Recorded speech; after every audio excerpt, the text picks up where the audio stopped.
The laughter cut through the gentle murmur of the restaurant like a blade through silk. It was the kind of laugh that made heads turn, loud, arrogant, meant to be heard.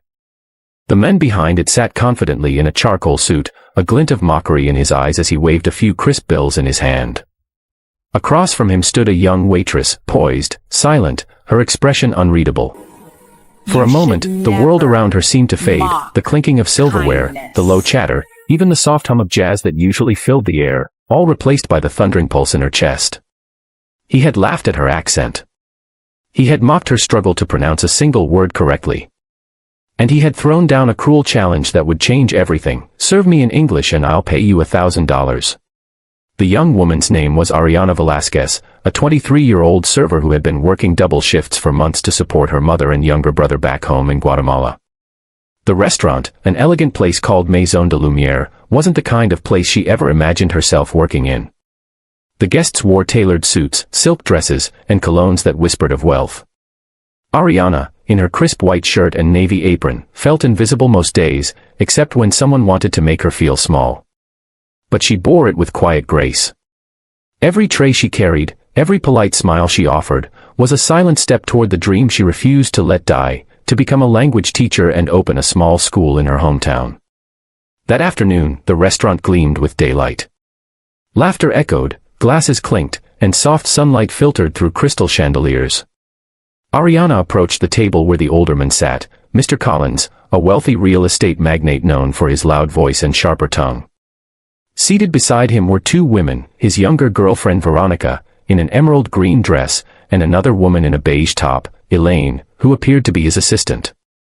Both watched the scene unfold, their faces a mix of discomfort and curiosity.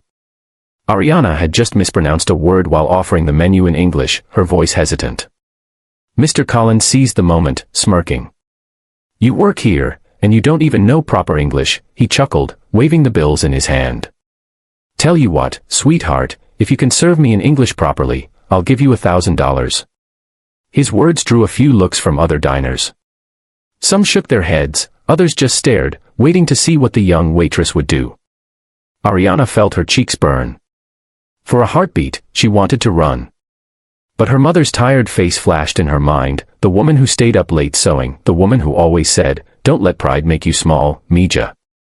Let strength make you stand tall." So Ariana stood a little straighter. She smiled faintly and began to speak, softly, carefully, as if every syllable was a step forward through a storm. At first, her English was halting. Her accent was thick. Mr. Collins smirked wider, clearly amused. But then, something changed. Ariana paused, set down her tray, and said calmly in flawless French, "Souhaitez-vous que je continue en français, monsieur?" The laughter at the table faltered. Before anyone could respond, she switched effortlessly to Italian, her tone smooth and melodic.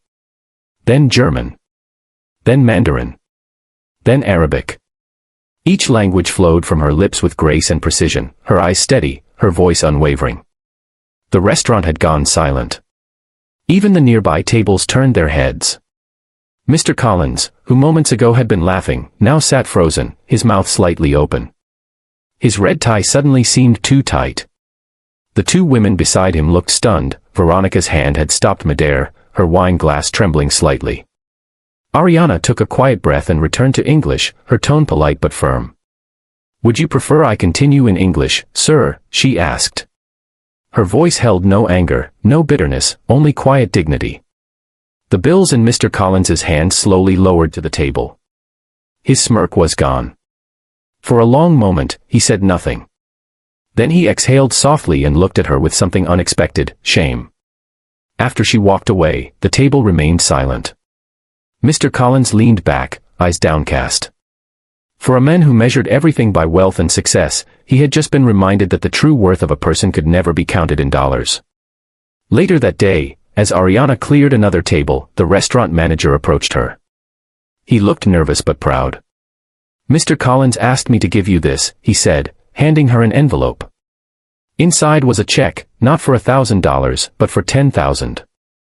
Along with it, a handwritten note, "For your courage, your intelligence, and the lesson I needed to learn today. Forgive my ignorance. Richard Collins." Ariana's eyes blurred. Her hands trembled slightly as she held the paper. But the money wasn't what made her heart ache, it was the apology. For the first time in a long time, she felt seen. Truly seen.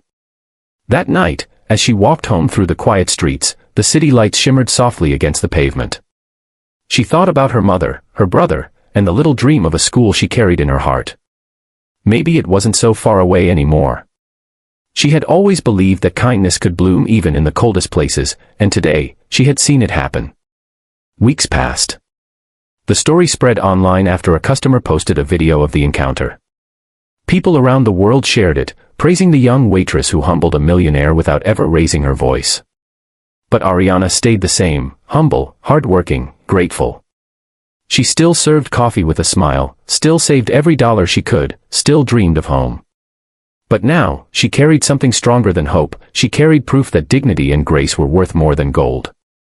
And before we end, tell us in the comments, what would you have done if you were in Ariana's place?